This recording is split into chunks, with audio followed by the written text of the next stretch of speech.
There are precisely 7 statements that will make a narcissist step back from you, as if you've just presented a spiritual symbol to a dark entity. The great power of these statements is not that they are mean or hurtful, but rather because they are true.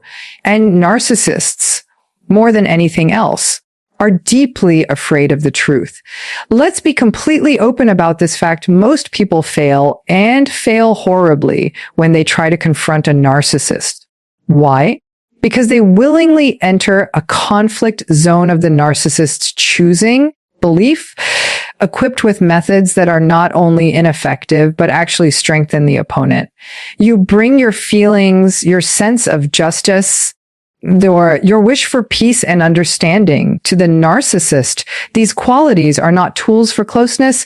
They are weaknesses to be exploited. Leaf, you're essentially attempting to have a reasonable conversation with a massive storm. It's a useless mission.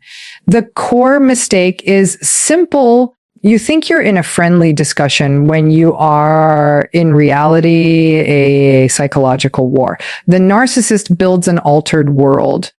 A twisted version of reality where they are the heroic, wronged center of the universe, and you are the defective, foolish, and constantly obligated supporting character. Every emotional burst you have, your frustration, your sorrow, your desperate pleas is you agreeing to use their map. You are confirming their warped reality by staying within its boundaries. And on that territory, they will always be victorious. The monumental shift in power happens the moment you stop reacting and start responding. An emotional reaction is a sudden, uncontrolled release of energy. It's the sudden jerk, the scream, the burst. A strategic response, on the other hand, is a quiet, thoughtful act of determination. It is the conscious choice to toss their map into the fire and to stand solidly on the foundation of what you know is real. This is where language becomes your most effective tool, not a heavy object to strike them with, but as the materials to construct a structure of reality so firm that their delusions simply can't break it. To understand why this works, you need to look closer. You must grasp what truly powers the engine of narcissism. What is a narcissist genuinely scared of beneath the grand displays and the self-praising speeches? It isn't your anger. It isn't your logic. It is simply being exposed. Their entire personality is a defense-built piece by agonizing peace around a core of deep inadequacy and shame. It's a grand, sparkling fortress constructed to conceal a frightened, hurt inner self. This is not a justification for their actions, not at all. It is a key observation for your strategy. Their greatest fear is that someone will notice the flaws in the fortress wall, that someone will catch a glimpse of the pitiful reality they are trying so hard to hide. They live in constant fear of being truly seen. This is why certain words spoken with clarity and without hostility act as psychological triggers. These words don't attack the fortress. They simply light it up. They hold up a mirror. And in that mirror, the narcissist is forced to see not the godlike image they have of themselves, but the faint outline of the fraud they are terrified they might be. This is the deepest form of the psychology of shame. They are not scared you will harm them. They are afraid you will see them for what they are, and that this seeing itself will destroy the illusion they depend on for their very existence. I want you to really consider this for a moment. Take a pause and think, have you ever said something to a difficult person that made them instantly back off and you couldn't quite figure out why it worked? Maybe you were just wary. Perhaps you ran out of energy to argue and you said something simple and direct, and suddenly the chaos stopped. There's a method to this, a profound psychological truth. I want you to think about your own times this happened as we explore this further. what exactly did you say? What was your tone? And what was the outcome? You may have found this principle without even being aware of it. This leads us to the structure of verbal boundaries. Let's be absolutely clear, setting a boundary with language is not an act of aggression. Aggression is an attempt to control or hurt another person. Assertive truth-telling, which is what we are discussing, is an act of self-control. It is the refusal to let someone else determine your reality. Imagine it like a line marking property. Aggression is entering your neighbor's space. Setting a boundary is simply standing on your own ground and stating calmly and firmly, you are not allowed to cross this line. The statements themselves, which we'll get to, are only one part of the solution. Your tone and delivery are what give them their strength. A boundary yelled in anger is not a boundary. It's an invitation to a fight. It signals that you are still operating on the territory of emotion, and the narcissist will gladly join you there. But a boundary stated with the calm, steady finality of a mathematical fact, that is something their mind cannot easily deal with. It's like attempting to divide by zero. It breaks the established rules of the interaction. Your quiet confidence becomes a mirror reflecting their chaos, and it's a sight they cannot endure. So what happens when you learn to do this? What is the profound transformation waiting for you beyond this fear? It's not just about managing a difficult relationship. It's about a fundamental change in your own person. The respect you will start to receive from others, and most importantly from the narcissist, is not something they choose to give you. It is something that naturally appears as a result of your own self-respect. You stop being a piece in their game because you have chosen to stop playing. You begin the process of moving from being a character in their story to becoming the author of your own. And that truly is where genuine strength lies. Here's a thought that might make you feel uneasy. Narcissists don't disrespect you because you're feeble. They disrespect you because they sense you possess something they desperately want, but can never truly hold authentic self-worth. And that petrifies them. The selection of a target by a narcissist is not a random act of cruelty. It's a calculated hunting strategy, an instinct honed over a lifetime of seeking what they lack. Picture a pack of predators. They don't just attack any animal in the group. They observe, they test, they look for a specific combination of traits. And contrary to what you might assume, they are not typically drawn to the weakest members. They are often drawn to the strongest, to the ones with the most life force, because that is where the greatest reward lies. So, what qualities make you so powerfully appealing to a manipulator? First and foremost, your empathy, your capacity to feel, to understand, to give the benefit of the doubt. This is a foreign language to the narcissist, but one they know how to exploit. They view your empathy not as a strength, but as an unlocked entry point. Your competence is another signal. You excel at what you do. You have abilities. You have discipline. You achieve results. This competence is a resource they wish to take over and claim as their own. It supports their illusion of great importance. And finally, your integrity, your basic decency, your commitment to truth, your desire to do the right thing. This is perhaps the most powerful attraction of all, because you are honest. You assume others are too, because you are conscientious. You cannot easily imagine someone who acts without a conscience. Your strength, surprisingly, becomes your weakness. This is the terrible twist of the predator relationship. The very light you possess is what draws the darkness to you. The narcissist sees your integrated self, your genuine capacity for caring and achievement, and it is both a source of deep envy and a target for destruction. They want to consume it, and failing that, to destroy it so that its existence no longer reminds them of their own empty core. Once a target is chosen, the testing begins. And you must understand these are not obvious attacks, not initially. They are subtle probes, psychological tests designed to gauge your defenses. It might be a minor backhanded compliment. It might be a commitment that is quickly forgotten.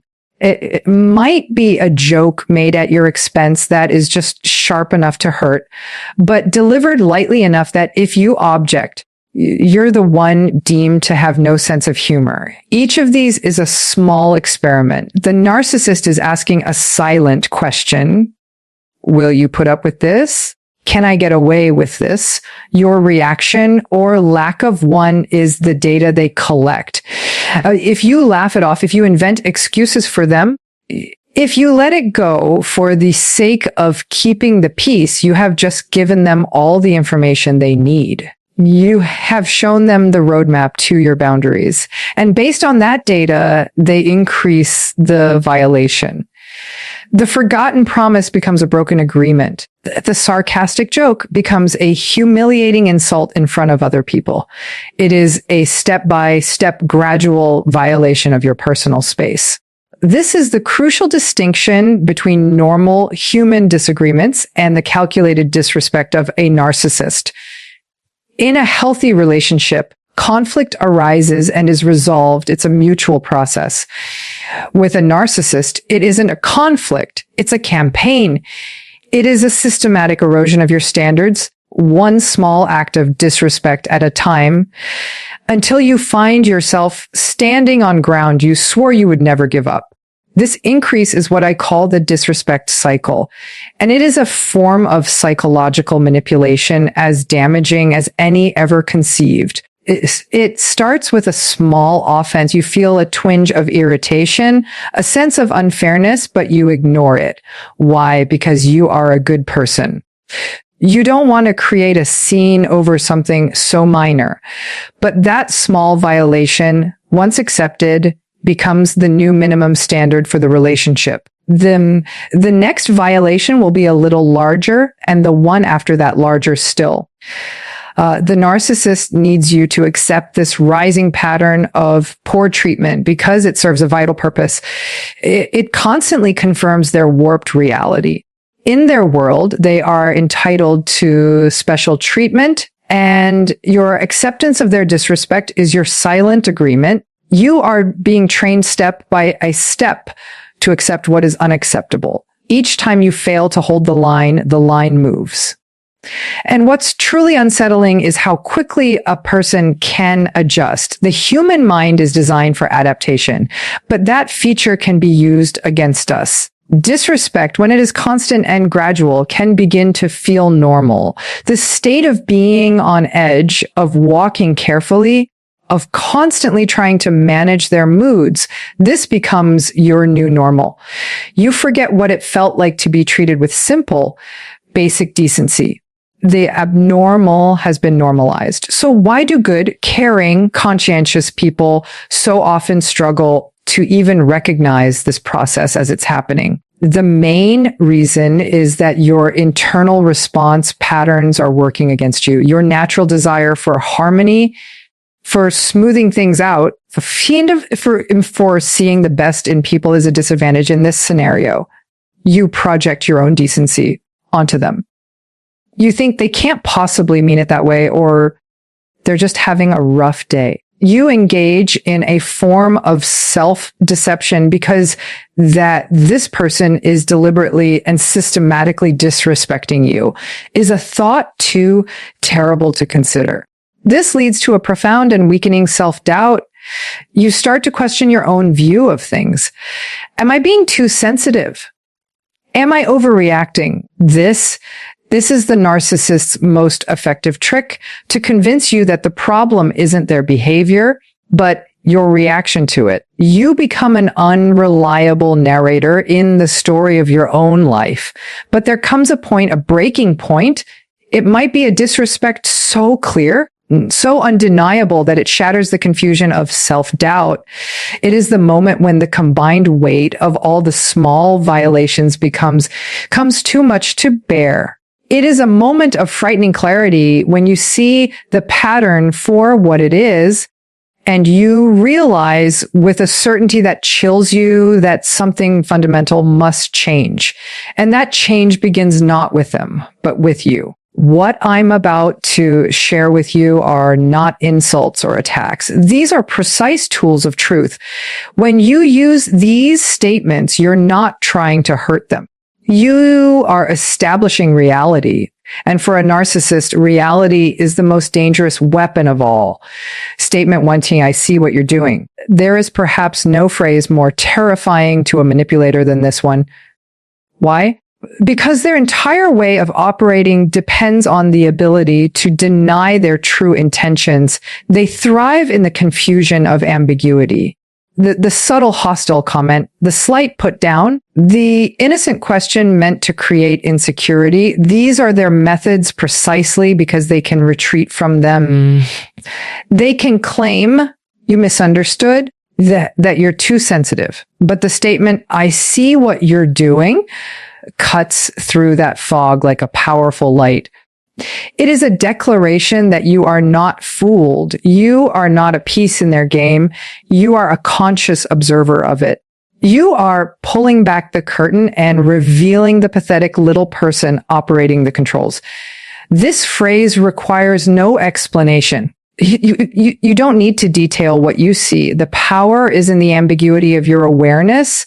It communicates the game is over. I know your moves. And in that moment, the power balance shifts permanently. You have taken away their main weapon, the disguise of pretended innocence. They are exposed. And exposure is a narcissist's deepest fear. Statement 2, that's not my responsibility. The narcissist is a master of delegating responsibility. Their failures, their bad moods, their chaotic lives, these are never their fault.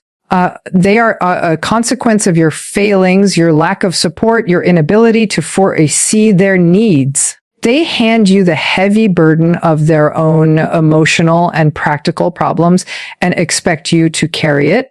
The phrase, that's not my responsibility, is you handing that burden right back. It is a radical act of boundary setting. It draws a clear and distinct line around your own personal authority. It states that you will be responsible for your own actions and emotions, belief, and they must be responsible for theirs. This will feel strange at first, especially if you are a caring and conscientious person. You are naturally inclined to help, but you must learn the crucial difference between helping someone and enabling them. Carrying their emotional burdens for them is not helping. It is enabling their problem. When you refuse to take responsibility for their issues, you are not being unkind. You are forcing them, perhaps for the very first time, to face the results of their own choices. It is a freedom for both you and in a strange and difficult way for them. Statement 3, I won't be spoken to that way. This is not a request. It is a rule. It is the establishment of a fundamental standard for respectful communication. Narcissists systematically lower your standards of treatment through increasing disrespect. They test you with small insults, and when you tolerate them, they escalate. This phrase stops that process immediately. It is vital that this is delivered with calm finality, not with anger. Anger says, you've hurt me. Calm finality says, that is a line you will not cross. There is a world of difference. One invites a fight, the other ends a violation. This is not a threat. A threat is, if you speak to me that way, a boundary is simply a statement of what you will and will not accept. I won't be spoken to that way requires no further justification. It is a fundamental declaration of self-worth. It says, I am a person who deserves basic respect, and that is the admission price for interacting with me. Statement 4, your feelings about this are not my problem. Narcissists turn their emotions into weapons. Their rage, their tears, their sulking, their dramatic displays of victimhood, these are not genuine expressions of feeling. They are manipulative strategies designed to control your behavior. They want you to rush around trying to manage their emotional state, to satisfy their anger, to comfort their manufactured hurt. They make you believe that their emotional stability is your duty. This phrase cuts that manipulative connection. It is a profound declaration of emotional independence. It says, you are a capable adult and you are solely responsible for your own emotional reactions. This will feel incredibly harsh because decent people feel a responsibility to the emotions of others. But you must understand you are not responsible for regulating the feelings of another adult. By refusing to participate in their emotional drama, you are returning self-determination to them. You are forcing them to sit with their own feelings instead of using them as a tool to control you. It is a powerful game-changing statement that breaks down one of their most effective control methods. Statement 5, I don't need to justify myself to you. Have you ever found yourself in a never-ending argument with a narcissist, endlessly explaining and defending your decisions, your feelings, your very existence? This is a deliberate trap. They act as the prosecutor and you are placed on the witness stand. They demand that you explain yourself. And the more you explain, the more ammunition you give them to twist your words and find new ways to attack. It's a game you can never win. Over-explaining is a position of weakness. It signals that you believe their approval is necessary for your decisions to be valid. The phrase, I don't need to justify myself to you, is your refusal to take the stand. It communicates that you are the ultimate authority in your own life. Your decisions are yours. Your reasons are yours. You do not require their validation or their permission. Standing in the quiet confidence of your own choices without the desperate need for their endorsement is an incredibly powerful position. Statement 6N. This conversation is over. This is the emergency escape. It is the tool you use when a discussion has become a confusing, circular, an exhausting speech designed to dominate and confuse you, not to communicate. You are not required to participate in a conversation that is going nowhere. You are not obligated to be an audience for their twisted logic and manipulation. Stating this conversation is over and then physically removing yourself by walking out of the room or ending the call is the ultimate proof of a verbal boundary. It demonstrates that your time and mental energy are valuable resources that you will not waste on pointless, harmful interactions. It shows through action that you mean what you say. Statement 7A, I'm not interested in your opinion of me. This is the ultimate blow to the core of the narcissistic dynamic. If the entire relationship from their perspective is based on their role as the judge and you as the one being judged, they need you to need their approval. They need you to fear their disapproval. Their opinion is the currency of their power. When you state calmly and as a simple fact that their opinion of you is irrelevant, you have just bankrupted their entire system. You have declared your independence from their judgment. This is not something you say in a moment of frustration. It is a statement of achieved self-validation. It says, I know who I am. I have my own moral compass. I have my own sense of worth. And your evaluation is simply no longer required. This is the ultimate freedom. It is the moment you stop looking to them for a reflection of yourself and find it within. The reason these phrases are so devastating to narcissists is not that they are cruel, but because they destroy the fundamental lie that their entire personality is built upon. And when you grasp this lie, you'll understand why your words have the power to completely disarm them. To understand the power of these statements, you must first grasp the monumental and unstable structure of the narcissistic mind. The narcissist has built what is best described as a false self, a grand and inflated persona designed for one purpose and one purpose only: to constantly seek a stream of outside affirmation, which they call narcissistic supply. This false self is a made-up character, heroic, brilliant, uniquely victimized, and supremely important. But here is the crucial point. It is a structure with no solid foundation. It is a hollow image. And like any false idol, it requires constant worship from the outside world to maintain the illusion of its importance. This endless need for affirmation is not just arrogance. It is a desperate, necessary component of their existence. Without the reflection of admiration in the eyes of others, the false self begins to collapse, threatening to reveal the emptiness it was built to hide.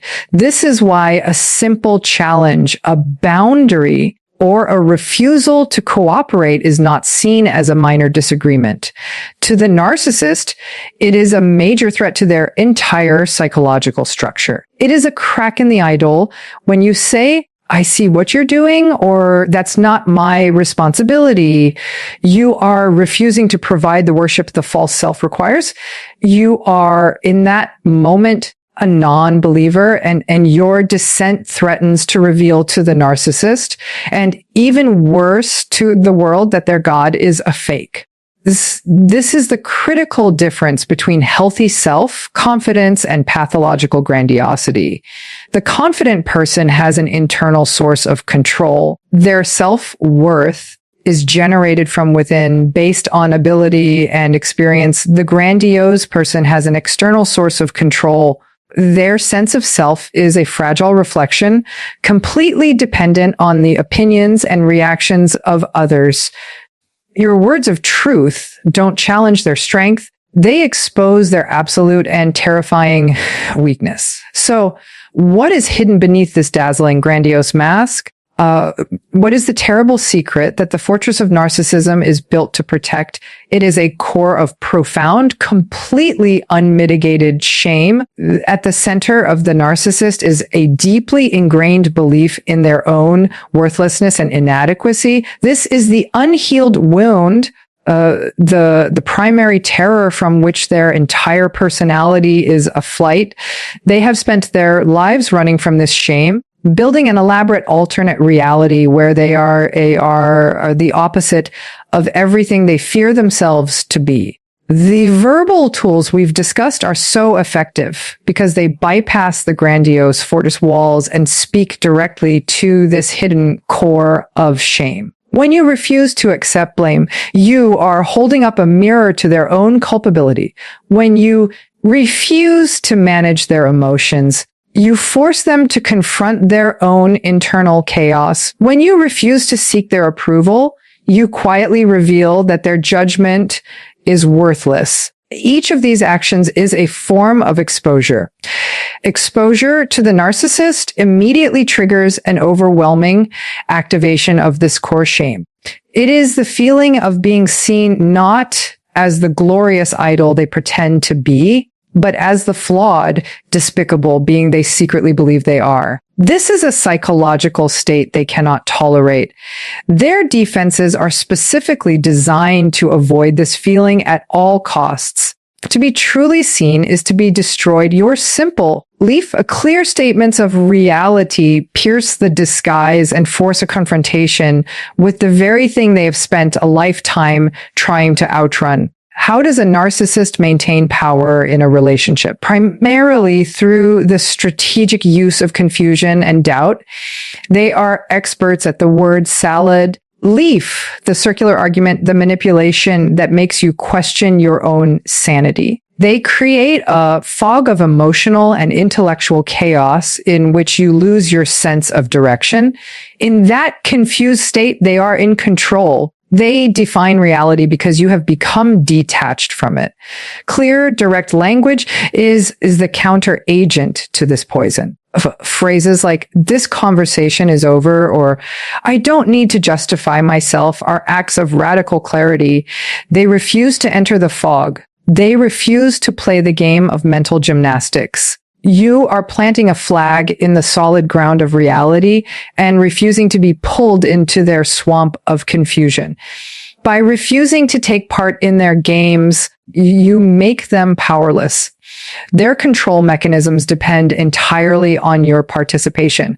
Once you withdraw that participation, their tactics are revealed for what they are, pathetic and obvious attempts at manipulation. Boundaries force them to face a reality that is not of their own making. And this is a territory where they are weak and ineffective. If there is a powerful psychological effect that occurs when you respond to a narcissist's chaos with unshakable calm. Your centered response acts as a mirror. Narcissists are experts at projection. They take the undesirable parts of themselves, their rage, their incompetence, their dishonesty, and project them onto you. They accuse you of being angry when they are the ones raging. They call you manipulative when they are the ones playing games.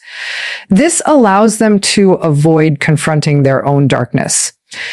But when you respond with calm, assertive truth, you interrupt this process. You refuse to accept the projection. You hold up a mirror, and the ugliness they tried to cast onto you is reflected directly back at them. Your calmness highlights their chaos. Your rationality illuminates their irrationality. Your integrity exposes their lack of it.